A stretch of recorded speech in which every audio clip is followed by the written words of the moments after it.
আপনারা সব কেমন আছেন? আশা করি ভালো আছেন। আমিও খুব ভালো আছি। তো আজকে রেসিপি নিয়ে তোমাদের সামনে হাজির। আজকে হবে পাবদা মাছ। এই যে পাবদা মাছ ধোয়া রেডি করা আছে।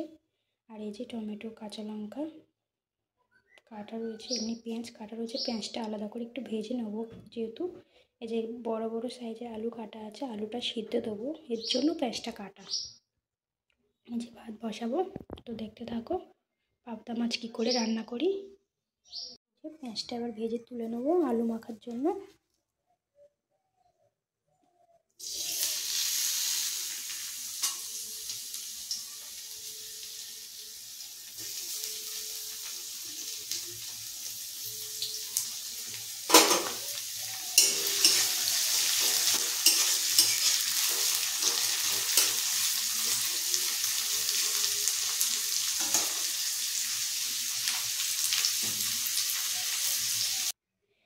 এই যে পেঁয়াজ ভেজে তুলে নিয়েছি। এই যে তেল দিয়েছি, মাছটা পাবদা মাছটা ভাজবো বলে তেলের মধ্যে একটু নুন দিয়ে নিয়েছি, কারণ মাছটা খুব ছিটকায়, তেল ছিটকে গায়ে লেগে যাবে, তাও ছিটকায়, তাও নুন দিয়েছি। এই যে মাছটা দেবো, দিয়ে ঢাকা দিয়ে ভাজতে হবে, না পুরো ছিটকিয়ে গায়ে লাগবে। তো তোমরা দেখতে থাকো।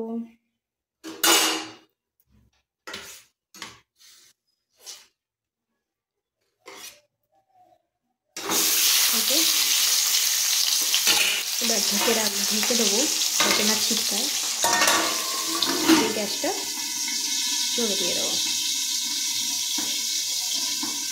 কড়ার মধ্যে দেবো এখন তেজপাতা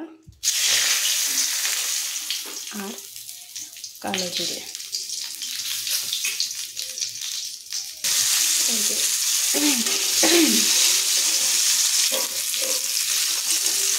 তেজপাতা আর কালো জিরে দেওয়ার পরে টমেটো আর কাঁচা লঙ্কা, ব্যাস। আর একটু মশলা অ্যাড করবো, আর কিচ্ছু না।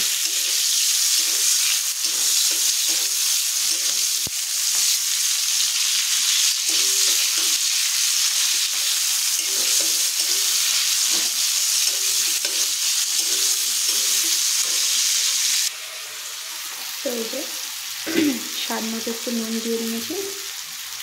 এখন এর মধ্যে দেবো জিরে গুঁড়ো,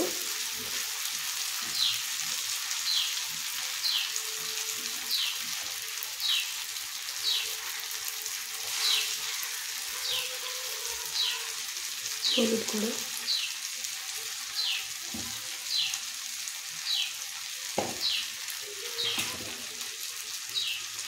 সামান্য লঙ্কার গুঁড়ো দিচ্ছি, কেন যেহেতু কাঁচা লঙ্কা দিয়েছি।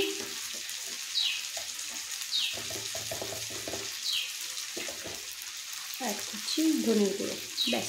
আর কোনো মশলা না। এই মশলাটা কষবো, একটু একটু করে একটু জল দেবো, দিয়ে একটু কষবো, জল দিয়ে মাছটা ঢেলে দেবো, আর কিচ্ছু না, ব্যাস। তো পুরো কমপ্লিট করে আসছি, দেখাচ্ছি। এর সঙ্গে একটু জল অ্যাড করবো, মানে মশলাটা একটু পুড়ে যাবে।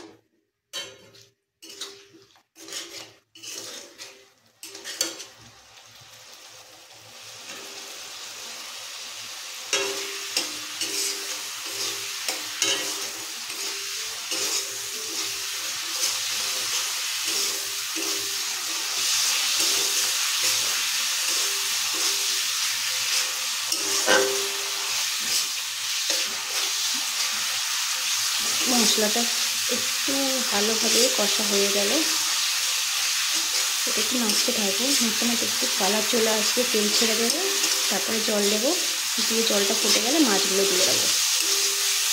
আর সেখানে ভিডিওটা তাড়াতাড়ি শেষ করতে হচ্ছে, কারণ বেশি রান্না নেই। তো রেডি, এই যে পাবদা মাছ রেডি। তো আজ ভিডিওটা এখানেই শেষ করলাম। ভালো লাগলে অন্তত লাইক কমেন্ট করবেন, খারাপ হলো কি ভালো না। টাটা বাই বাই, আবার নেক্সট ভিডিওয়ে দেখা হবে।